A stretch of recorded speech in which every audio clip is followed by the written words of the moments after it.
All right, we're back and talking about the NFL and the AFC specifically. We know about Pittsburgh and Jacksonville, but the night before it's going to be New England hosting Tennessee, and they're a 14-point favorite in that game. Kansas City had a 21-3 lead at halftime and blew it at home.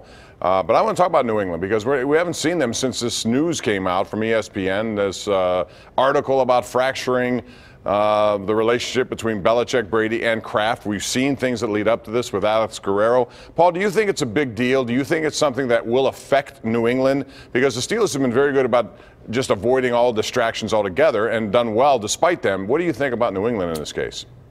I didn't really see much in this article that was really all that shocking or earth-shattering or game-changing, to be honest. Three guys with a big ego clash heads, and sometimes, and I guess Tom Brady's got some quack that he hangs out with that tells you if you drink water and stretch, you can be the next great quarterback. I mean, come on. This is the dumbest article I've ever read in terms of what it was supposed to be earth-shattering and stuff. The Patriots are a team. They're focused. They know they've got one or two more shots at this. I can't imagine this is going to be any factor at all. So when you say it's dumb, I mean, I'll answer Bob's specific question. Will it affect them in their playoff run? Absolutely not. They've gotten to 13-3 while this whole soap opera has supposedly been playing out. But, Paul, to say it's stupid, actions speak louder than words. They traded a 25-year-old quarterback who has the look. Who was going to be a free agent. Okay. You can't franchise tag him and trade him at the end of the year like they did Matt Castle? I mean, if you're going to franchise it, you're going to pay your backup quarterback a franchise tag price. Which they were prepared to, if you believe. So now you're going to pay. So now you're basically going to wait. Now you're basically going to pay $40 million for your quarterback position. Well, wait a minute. Wait, are you going to go out and are you going to have a bunch of? Are you going to cut half your team to make that happen? So you don't believe the part where they offered Garoppolo or wanted to pay him $17-18 million a year? You think that's crap? Because that's the franchise tag number. If you're Garoppolo, would you take that when you know that you could get a lot more and be a starter somewhere else? Paul, would you take that? The point of the story, which I buy, is that if Bill Belichick had his druthers, he's ready to make Jimmy Garoppolo his franchise quarterback. Right, that's the issue. Because he thinks a 25-year-old really good quarterback is more valuable than a 40-year-old. And back to your quack point, I think what we've learned here is that Belichick thinks Guerrero is full of you-know-what. So he doesn't believe that Brady's going to play until 45. I think that's the biggest thing to come out of this, actually, as we look at this story, whether you think it's crap or not, is that Tom Brady's pulling the strings on Robert Kraft, not Bill Belichick, not anyone else in that organization. Yes, Belichick lost a power struggle there. Wait.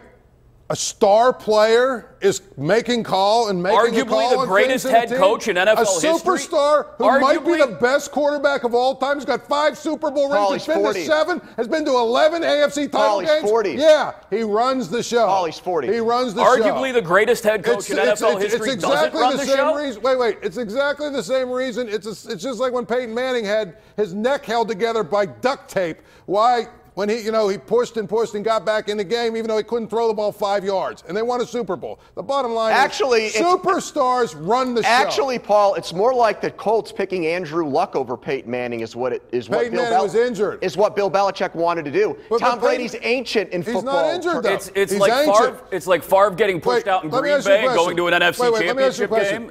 Who is the favorite for the Super Bowl right now? Paul, that's not what we're talking about. It is what I'm talking about. No, you're saying is ancient. I haven't seen any evidence. I keep hearing for the last 5 years. I keep hearing that Tom Brady's ancient. He's not ancient. It looks to me like he can still play the game for a couple more years. So if you had to pick one, you'd rather have the 40-year-old quarterback than the 25-year-old quarterback? I'd rather have a 40-year-old quarterback that has 5 Super Bowl rings and 7 Super Bowl appearances. How many good years do you think Brady has left?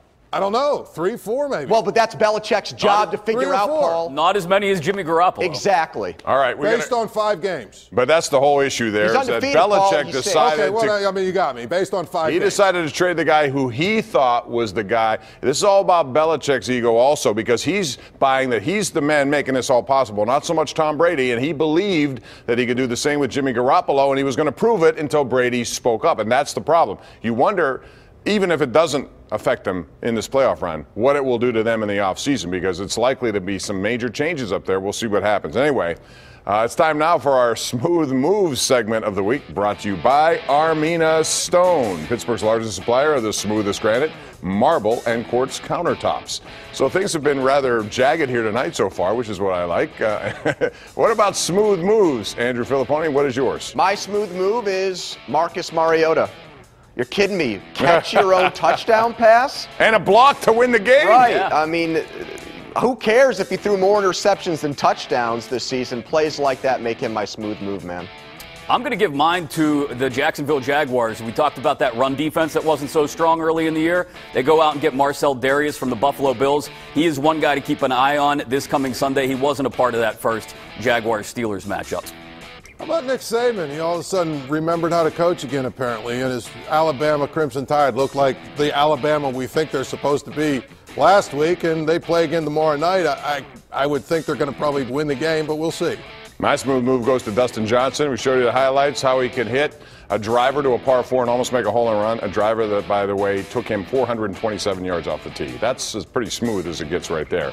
All right, that's our smooth moves of the week, brought to you by Armina Stone, who features Pittsburgh's largest indoor stone gallery of granite and marble countertops imported from all over the world to give you the smoothest countertops in the area. Score a touchdown with a new granite countertop from Armina Stone. We have Penguins discussion next.